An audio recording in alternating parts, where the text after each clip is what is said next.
Hello friends, welcome to my YouTube channel. मैं मौसिबा खान और आप देख रहे हैं स्टडी स्पार्क। तो आज हम स्टार्ट करते हैं हमारा पहला सब्जेक्ट जो कि हमारा आने वाला है CTET 2024 दिसंबर में। और ये हमारा रहता है आपका पेपर 1 एंड पेपर 2 दोनों के लिए ये रहता है। यहाँ पर इनका सिलेबस लगभग सेम है। आपको लिंक डिस्क्रिप्शन बॉक्स में मिल जाएगा, वहाँ पर मैंने आपके साथ इसका कंप्लीट सिलेबस भी आपके साथ शेयर किया है और वहाँ से जाकर आप उसका नोटिफिकेशन भी डाउनलोड कर सकते हैं। तो यहाँ पर हम स्टार्ट करते हैं अपनी पहली क्लास को। तो हमारी क्लास फर्स्ट है आज यहाँ पर CDP की।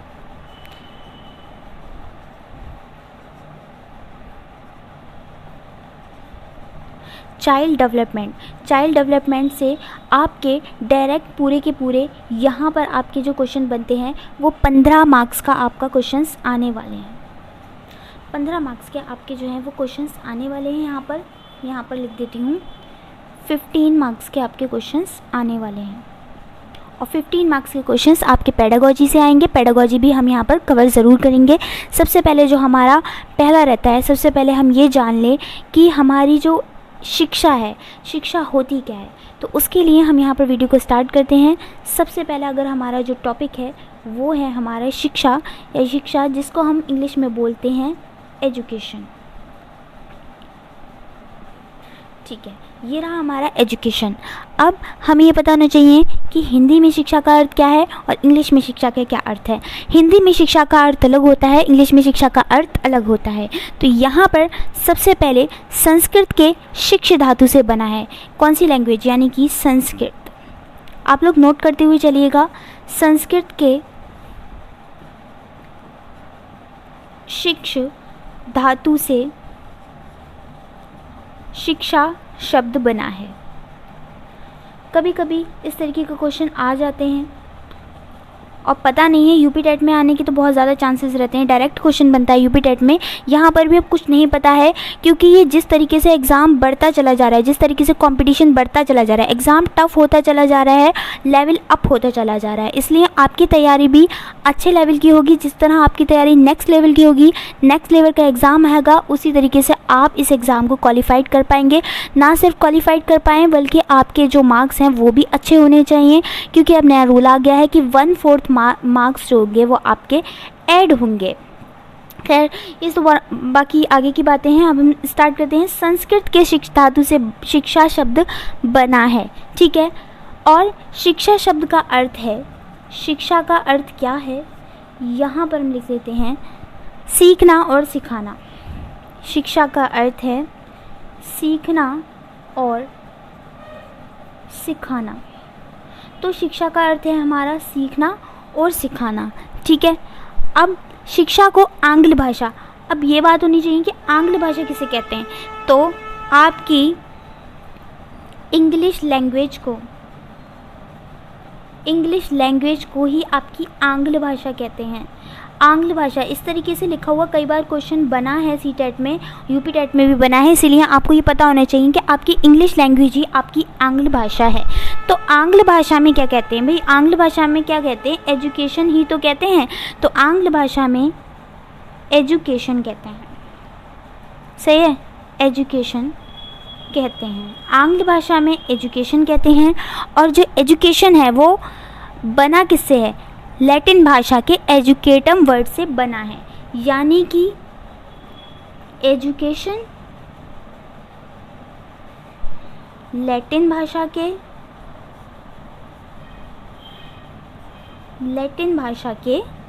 एजुकेटम वर्ड से बना है,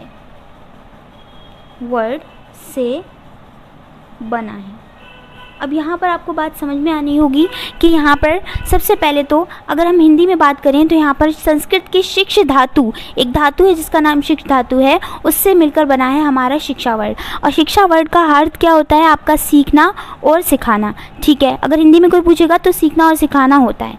लेकिन आंग्ल भाषा यानी कि आपकी इंग्लिश लैंग्वेज में शिक्षा को क्या बोलते हैं, एजुकेशन बोलते हैं। और एजुकेशन जो होता है वो हमारे लैटिन भाषा के एजुकेटम वर्ड से बना है। बिल्कुल ठीक, यहाँ तक बात आई होप आपको समझ में आ गई होगी। और अगर आपको मेरी वीडियो पसंद आए तो प्लीज़ आप मुझे एक बार कमेंट सेक्शन में आकर ज़रूर बताइएगा कि आपको मेरी वीडियो कैसी लगी। और वीडियो को लाइक भी करना बिल्कुल ना भूलिएगा। तो यहाँ पर हम स्टार्ट करते हैं। अब हमने क्या लिखा था कि जो एजुकेटम वर्ड से मिलकर के बना था यहाँ पर हमारी जो शिक्षा था। अब ये जो एजुकेटम है ये भी 2 वर्ड से मिलकर के बना है। एक है आपका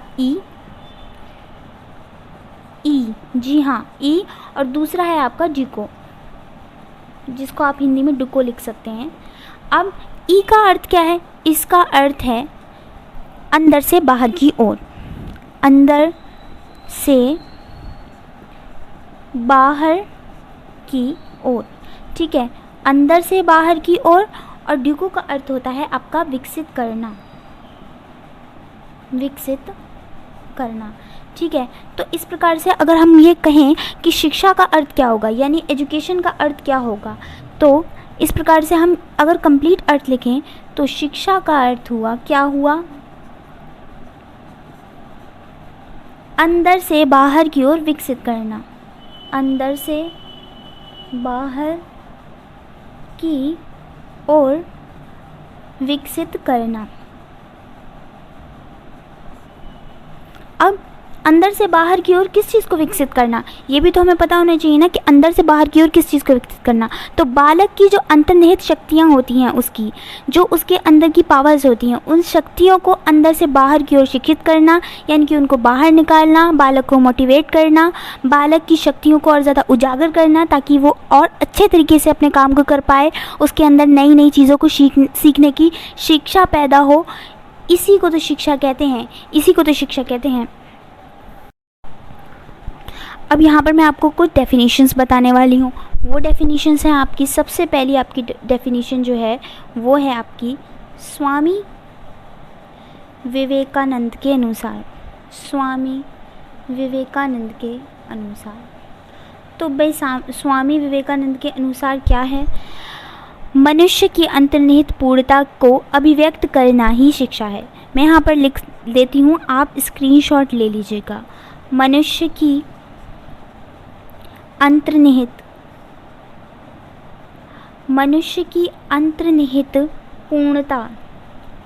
पूर्णता को अभिव्यक्त करना ही शिक्षा है, करना ही शिक्षा है। अब आ जाता है हमारा नेक्स्ट, जो कि है हमारे महात्मा गांधी के अनुसार। महात्मा गांधी के अनुसार, महात्मा गांधी के अनुसार शिक्षा क्या है? तो महात्मा गांधी के अनुसार बहुत ही अच्छी डेफिनेशन है। महात्मा गांधी के अनुसार आपको एक ही बार में याद भी हो जाएगी, और अगर ये क्वेश्चन में आ जाती है और यहाँ पर पूछा जाता है कि ये किसके अनुसार ये कथन कहा गया है, तो वहाँ पर भी आप इसको आसानी से पहचान सकते हैं। इन्होंने कहा कि शिक्षा से मेरा अभिप्राय, शिक्षा से मेरा अभिप्राय बालक एवं मनुष्य के शरीर, मन एवं आत्मा का सर्वांगीण तथा सर्वोत्कृष्ट विकास से है। महात्मा गांधी का कथन मुझे सबसे ज़्यादा पसंद है। इसमें काफ़ी अच्छी बात कही गई है। शिक्षा से मेरा अभिप्राय, यानी शिक्षा से उनका अभिप्राय ये था कि बालक या मनुष्य के शरीर, मन, आत्मा का सर्वांगीण तथा सर्वोत्कृष्ट विकास से है। यानी कि एक मनुष्य का या बालक कह लें, उसकी सारी चीज़ों का विकास, चाहे वो संज्ञानात्मक हो, चाहे वो मानसिक हो या फिर वो शारीरिक हो, उन सब को लेकर के चलना है। और वही आपकी क्या है? महात्मा गांधी के अनुसार वही आपकी है शिक्षा। और भी कई सारी डेफिनेशंस हैं, वो भी मैं आपको दिखाऊंगी। एक आता है अरस्तु का कथन, बहुत ही बढ़िया कथन है अरस्तु का, और मुझे ऐसा लगता है कि आप लोगों में से बहुत सारे लोगों ने उसको इससे पहले सुना होगा। अगर नहीं सुना है तो आप अब सुन लेंगे, कोई बात नहीं है। तो आ जाता है आपका अरस्तु के अनुसार। अरस्तु के अनुसार, अरस्तु के बारे में, सुकरात के बारे में, बहुत सारे मनोवैज्ञानिकों के बारे में हम यहाँ पर थोड़ी बहुत डिटेल्स भी लेने वाले हैं। तो यहाँ पर हमारा आ जाता है अरस्तु के अनुसार, बहुत प्यारी डेफिनेशन है। स्वस्थ शरीर, स्वस्थ शरीर में स्वस्थ मस्तिष्क का वास करना ही शिक्षा है। क्या ही बात बोली है, स्वस्थ शरीर में स्वस्थ मस्तिष्क का वास करना ही शिक्षा है। स्वस्थ शरीर में स्वस्थ मस्तिष्क का वास करना ही शिक्षा है, ये अरस्तु के अनुसार है। एक और डेफिनेशन भी यहाँ पर देख लेते हैं, ये थर्ड थी। फोर्थ आपकी आ जाती है फ्रॉवेल के अनुसार। फ्रॉवेल के अनुसार क्या कहते हैं फ्रॉवेल? तो यहाँ पर फ्रॉवेल के अनुसार है, शिक्षा एक प्रक्रिया है जिसके द्वारा बालक अपनी शक्तियों का विकास करता है। बहुत ही सिंपल सी प्यारी सी डेफिनेशन है। शिक्षा को एक प्रक्रिया बताया है इन्होंने। शिक्षा एक प्रक्रिया है। शिक्षा क्या है? शिक्षा एक प्रक्रिया है जिसके द्वारा बालक अपनी शक्तियों का विकास करता है। शक्तियों का विकास करता है। तो यहाँ पर हमने शिक्षा से रिलेटेड कुछ डेफिनेशंस करी थी। अब यहाँ पर हमने शिक्षा के बारे में थोड़ी बहुत डिटेल्स जो हमें पता होनी चाहिए थी, जो कि हमारी नेसेसरी थी, वो हमने यहाँ पर कर ली है। अब हमारा जो नेक्स्ट टॉपिक है, हमें मनोविज्ञान के बारे में पता होना चाहिए। हमें सबसे पहले, अगर हम किसी सब्जेक्ट को पढ़ रहे हैं, देखिए आपको ये बात क्लियर होनी चाहिए कि चाइल्ड साइकोलॉजी में ना तो केवल हम सिर्फ चाइल्ड के बारे में पढ़ना है, हमें चाइल्ड के बारे में सिर्फ पढ़ना नहीं है, बल्कि हमें उसके मन के अंदर झांकना है, हमें उसकी मानसिक दशाओं के बारे में ज्ञान होना चाहिए। तो अब हमारे जो नया टॉपिक है हमारा, तो हमारा जो नेक्स्ट टॉपिक है वो हमारा है हमारा मनोविज्ञान। ठीक है, क्योंकि हम किसी भी सब्जेक्ट को पढ़ रहे हैं तो हमें उसके पास्ट के बारे में पता होना चाहिए, हमें उसके प्रेजेंट के बारे में पता होना चाहिए, और आगे क्या क्या चीज़ें ऐसी हैं जिनके बारे में अभी आपके प्रैक्टिकल्स चल रहे हैं उसके बारे में भी पता होना चाहिए। सबसे पहले हम यहाँ पर मनोविज्ञान के बारे में थोड़ी सी जानकारी हासिल कर लेते हैं कि उसके पास्ट क्या है, एक्चुअली मनोविज्ञान है क्या, कहाँ से चलता आ रहा है, इसकी शुरुआत कैसे हुई, दुनिया में इसकी शुरुआत कैसे हुई, देश में इसकी शुरुआत कैसे हुई, भारत में इसकी शुरुआत कैसे हुई, उत्तर प्रदेश में इसकी शुरुआत कहाँ से हुई, इसको क्या समझा जाता था पहले, ये किसका पार्ट था, इन सब के बारे में आपको डिटेल में यहाँ पर बनाने वाली हूँ।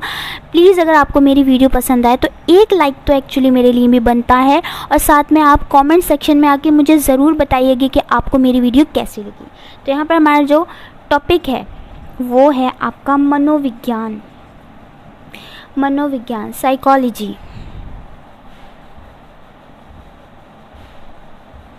साइकोलॉजी, ठीक है। तो अगर हम बात करें कि हिंदी में मनोविज्ञान का अर्थ क्या है, तो हिंदी में मनोविज्ञान का अर्थ है मन का विज्ञान। आंग्ल भाषा यानी कि इंग्लिश लैंग्वेज में आपको इसको बोलते हैं साइकोलॉजी। ठीक है, मनोविज्ञान वर्ड से ही आपको लग रहा होगा मन का विज्ञान। ठीक है, सबसे पहली बात कि साइकोलॉजी शब्द का प्रयोग जब पहली बार अगर किसी ने किया था, ये एक पॉइंट है बहुत अच्छा, वो किसने किया था, तो आप यहाँ पर लिख सकते हैं साइकोलॉजी वर्ड का प्रयोग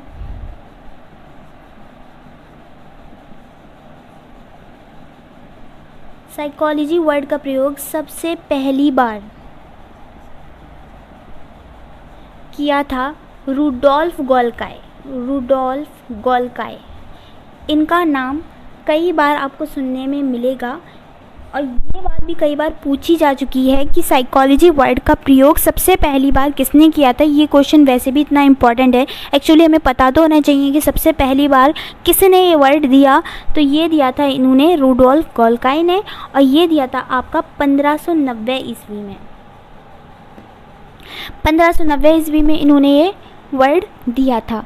अब इंग्लिश लैंग्वेज में जो होती है, हम इस मनोविज्ञान को बोलते हैं साइकोलॉजी।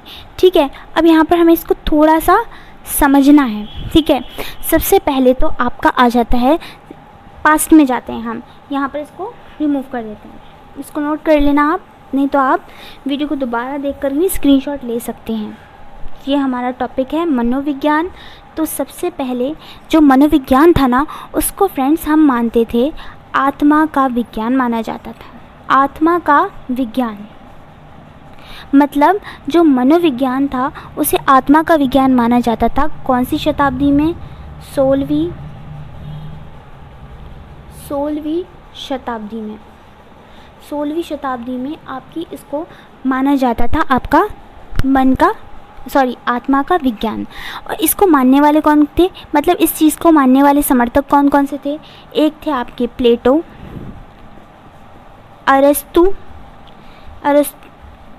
भी इसके अंतर्गत आ जाते हैं, आपके अरस्तु आ जाते हैं, आपके डकार्ते आ जाते हैं, डकार्टे, ये आपके आ जाते हैं आत्मा का विज्ञान। यानी कि 16वीं शताब्दी में सबसे पहले अगर मनोविज्ञान के बारे में कुछ जाना जाता था तो ये एक मन का विज्ञान नहीं था, ये एक आत्मा का विज्ञान था सबसे पहले 16वीं शताब्दी में। और ये मैं आपको क्लियर कर दूं कि सबसे पहले, ये लाइन भी आपके लिए बहुत ज़्यादा इम्पॉर्टेंट होने वाली है कि सबसे पहले मनोविज्ञान एक पर्टिकुलर सब्जेक्ट नहीं हुआ करता था। मनोविज्ञान एक सब्जेक्ट होता था आपका दर्शन शास्त्र का भाग हुआ करता था, दर्शन शास्त्र का भाग हुआ करता था। यानी कि जो आपका मनोविज्ञान है वो पहले एक सब्जेक्ट नहीं हुआ करता था, वो आत्मा का विज्ञान ज़रूर हुआ करता था, लेकिन वो होता था आपका दर्शन शास्त्र का पार्ट हुआ करता था। और सबसे पहले माना जाता था 16वीं शताब्दी में आत्मा का विज्ञान। प्लेटो, अरस्तु और डकार्टे जो थे वो इसके मानने वाले थे। अब जाते हैं हमारा दूसरा, फिर हो जाएगा थोड़ी सी एक जो सेंचुरी थी वो गुजर चुकी है, गुजरने के बाद आ गई आपकी 16वीं शताब्दी के बाद आ जाएगी आपकी नेक्स्ट 17वीं शताब्दी। तो यहाँ पर आ जाते हैं, अब मानने लगे मन मस्तिष्क का विज्ञान। ठीक है, ये आपका माना जाता था आपकी 17वीं शताब्दी में, 17वीं शताब्दी में। ठीक है, 17वीं शताब्दी में माना जाता था मन मस्तिष्क का विज्ञान। ठीक है, और इसको मानने वाले कौन थे? इसके जो समर्थक थे वो आपके थे पोम्पोनोजी।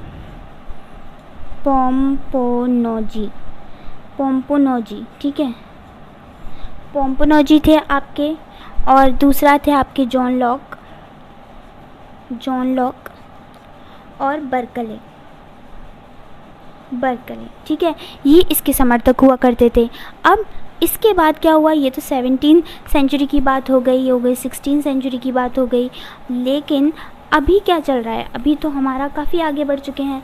यहाँ पर अब हम मानते हैं तीसरा पॉइंट पे आ जाते हैं। तीसरा पॉइंट हमारा क्या है कि मनोविज्ञान को माना जाने लगा चेतना और चेतन अनुभूति का विज्ञान।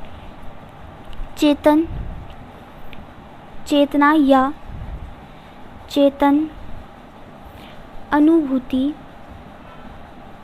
का विज्ञान। तो चेतन या चेतन अनुभूति का जो विज्ञान है वो हमारा जो है इसको माना जाने लगा। और इसके समर्थक कौन कौन थे? इसके समर्थक थे आपके सबसे पहले तो विलियम वुंट थे,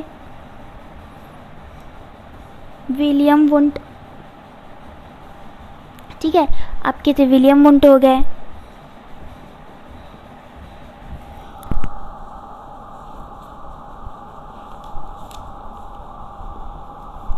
विलियम जेम्स हो गए। ठीक है, ये मानते थे आपका चेतन अनुभूति का विज्ञान। और भी इसके सारे समर्थक थे, जैसे कि आपके आ गए जेम्स सिली भी चेतन अनुभूति का विज्ञान ही माना करते थे। वाइन्स थे आपके, वाइन्स एक ये सारे साइकोलॉजिस्ट हैं, टिचनर, ये सारे जो थे इसके समर्थक थे कि मनोविज्ञान जो है वो आपका चेतन या चेतन अनुभूति का विज्ञान है। ठीक है, लेकिन उसके बाद क्या हुआ, इसकी जो एक बहुत ही अच्छी तरीके से इसके बारे में मैं आपको बताने वाली हूँ।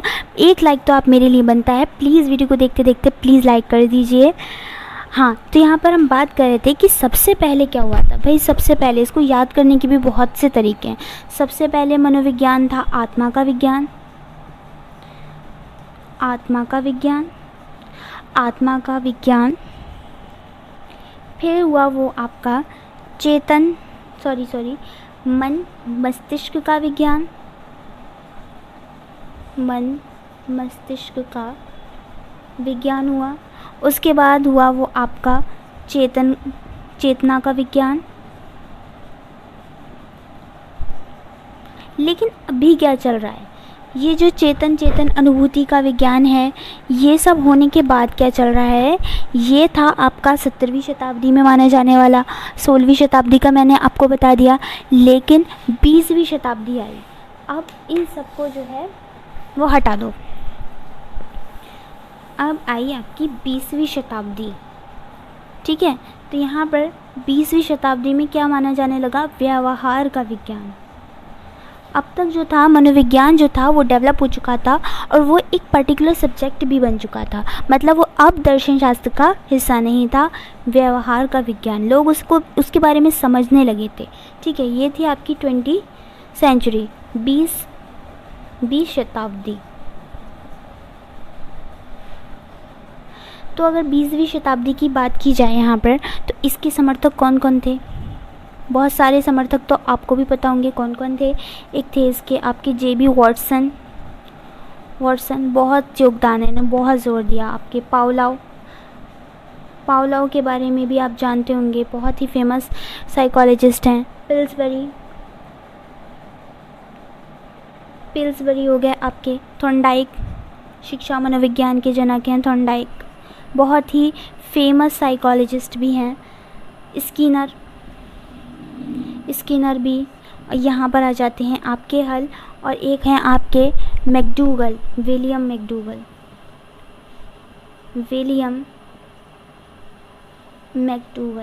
ठीक है। विलियम मैकडूगल भी आपके व्यवहार के विज्ञान को मानने वाले थे कि मनोविज्ञान जो है वो आपका व्यवहार का विज्ञान है, ठीक है। अब यहाँ पर हमें कुछ और भी पॉइंट्स इनके बारे में पता होना चाहिए, ठीक है। यहाँ हम बोल सकते हैं कि सबसे पहले तो आपको ये बात मैंने अभी बताई थी कि मनोविज्ञान जो है वो सबसे पहले जो था आपका दर्शन शास्त्र का हिस्सा हुआ करता था। लेकिन लोगों की समझ और उनकी जो आवश्यकताएं हैं उनके कारण से एक नए विषय का उदय हो गया, जिसको बोलते हैं आपका मनोविज्ञान, ठीक है। यहाँ पर अब सबसे पहले पता चलिए मनोवैज्ञानिक प्रयोगशाला के बारे में भी डिस्कशन कर लेते हैं कि सबसे पहले मनोवैज्ञानिक प्रयोगशाला का उदय किस तरह से हुआ, किसने बनाई सबसे पहली मनोवैज्ञानिक प्रयोगशाला, कहाँ पर बनी। तो मैं आपको बता दूं कि इसका जो श्रेय है वो जाता है आपके विलियम वुंड को।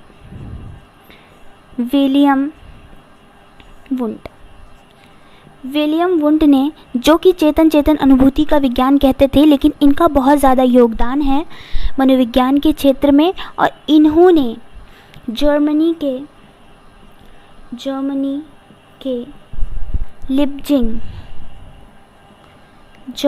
के लिप्जिंग शहर में पहली मनोवैज्ञानिक प्रयोगशाला खोली।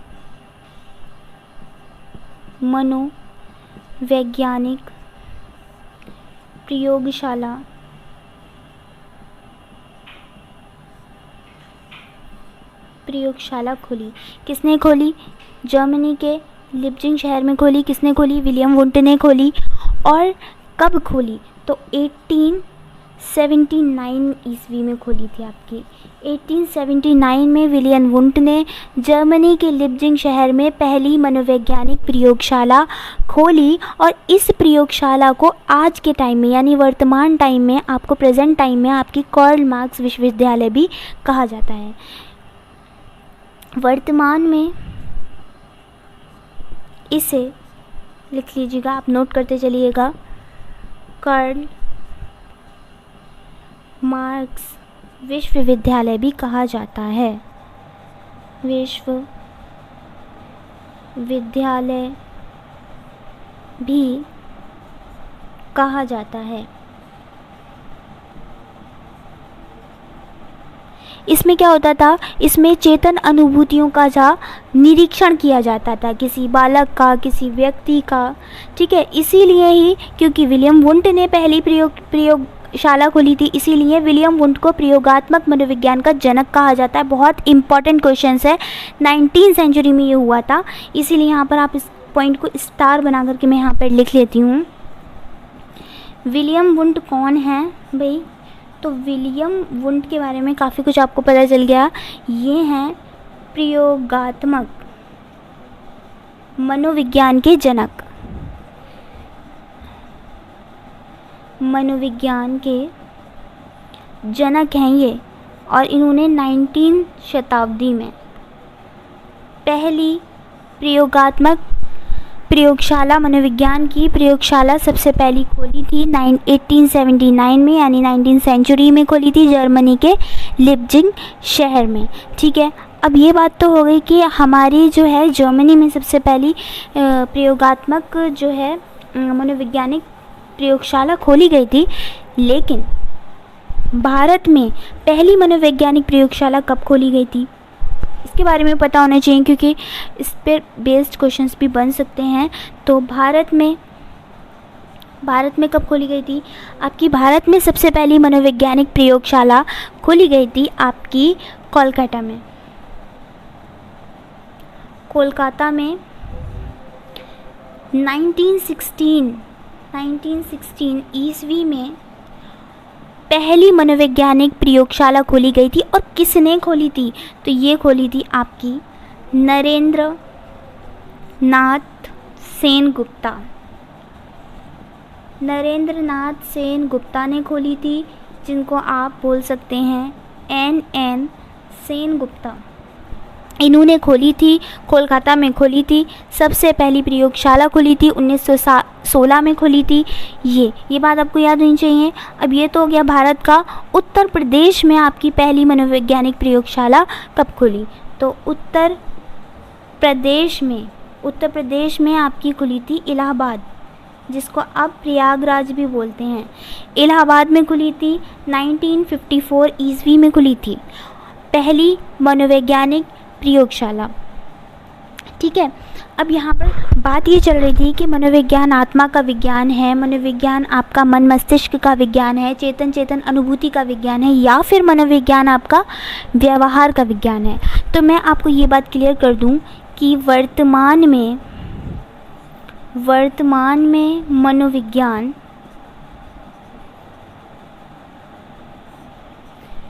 व्यवहार का विज्ञान है, व्यवहार का विज्ञान है। यानी कि अगर अब हमसे कोई पूछे कि मनोविज्ञान किसका विज्ञान है, तो हम बता देंगे कि मनोविज्ञान जो है व्यवहार का विज्ञान है, जिसके सबसे बड़े समर्थक दो आपके आ जाते हैं। एक आ जाते हैं आपके वॉटसन,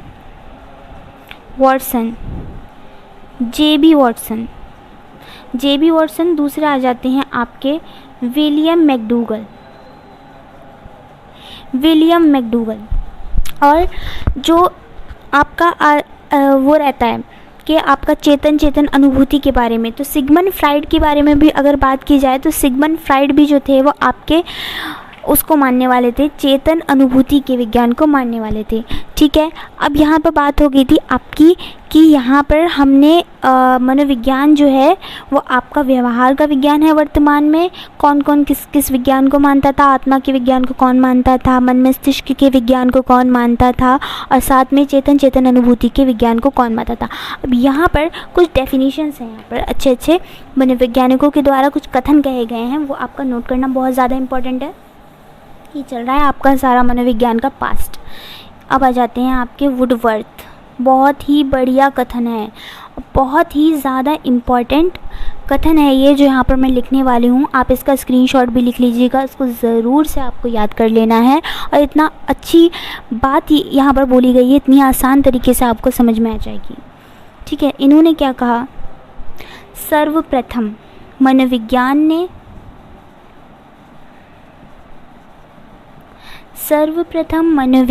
अपनी आत्मा को छोड़ा, अपनी आत्मा को छोड़ा, ठीक है, ये बात बोली।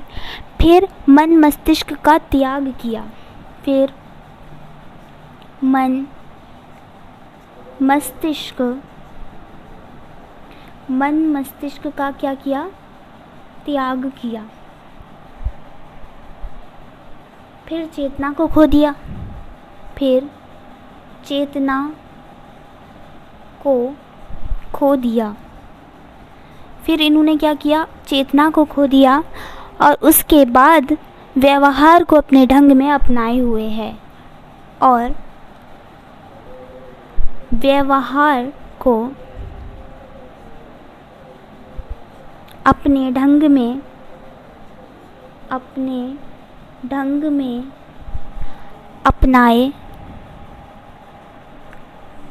अपनाए हुए है। कितनी अच्छी बात बोली है। इससे सारा कुछ, इस कथन से भी आपका सारा कुछ जो है वो क्लियर हो जाता है। सर्वप्रथम मनोविज्ञान ने अपनी आत्मा को छोड़ा, यानी आत्मा का विज्ञान छूट गया। फिर मन मस्तिष्क का त्याग किया, यानी मन मस्तिष्क का विज्ञान भी चला गया। फिर चेतना को खो दिया, यानी चेतन अनुभूति का मनोविज्ञान भी चला गया। और व्यवहार को अपने ढंग में अपनाए हुए है, यानी वर्तमान समय में व्यवहार का विज्ञान ही तो है मनोविज्ञान। जे.बी. वॉटसन का कथन भी बहुत ज़्यादा इंपॉर्टेंट है, न जाने कितनी बार पूछा जा चुका है एग्ज़ाम में। जे.बी. वॉटसन ने बहुत ही प्यारी बात बोली है। जे.बी. वॉटसन ने ये बोला, तुम मुझे एक बालक दो, तुम मुझे एक बालक दो, मैं उसे वो बना सकता हूँ,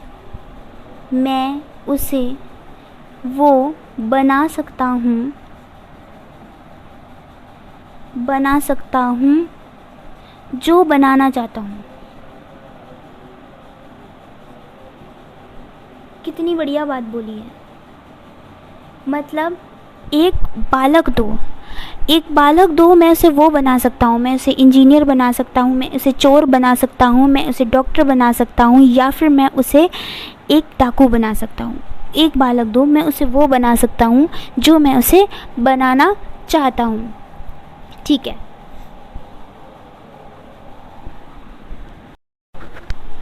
कुछ और भी बहुत ज़्यादा इम्पॉर्टेंट पॉइंट्स हैं। एक आपका आ जाता है यहाँ पे, पहला जो पॉइंट है आपका कि विलियम जेम्स के बारे में। विलियम जेम्स ने क्या किया था, दूसरी मनोवैज्ञानिक प्रयोगशाला खोली थी अमेरिका के मैसाचुसेट्स में। अमेरिका के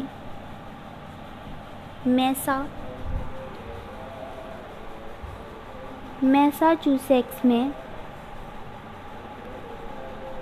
दूसरी मनोवैज्ञानिक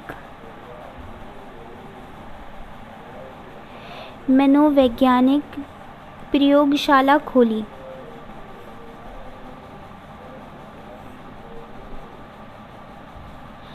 इन्होंने क्या किया था, अमेरिका के मैसाचुसेट्स में जो है वो दूसरी मनोवैज्ञानिक प्रयोगशाला खोली थी। और जो विलियम जेम्स है वो क्या कहलाए जाते हैं, वो आधुनिक मनोविज्ञान के जनक हैं। विलियम जेम्स क्या हैं, आधुनिक मनोविज्ञान के जनक।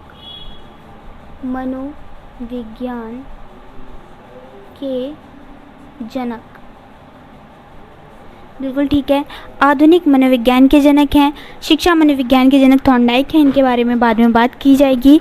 और एक और भी बहुत अच्छी बात है, वो आपको पता होनी चाहिए कि जो विलियम मैकडूगल थे,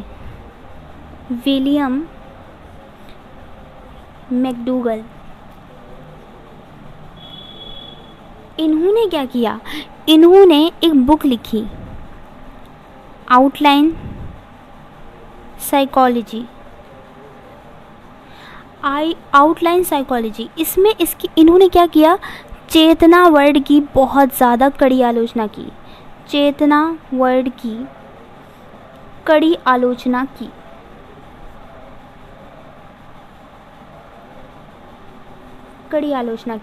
विलियम मैकडूगल किसको मानने वाले थे, तो ये थे आपके व्यवहारवादी यानी कि व्यवहारवाद को मानने वाले थे। ठीक है, यहाँ पर आपको सारी चीज़ें आई होप क्लियर होती चली जा रही होंगी, और आप मुझे कमेंट सेक्शन में आकर प्लीज़ बताते रहिएगा कि आपको कौन सी चीज़ें क्लियर हो रही हैं, कौन सी चीज़ें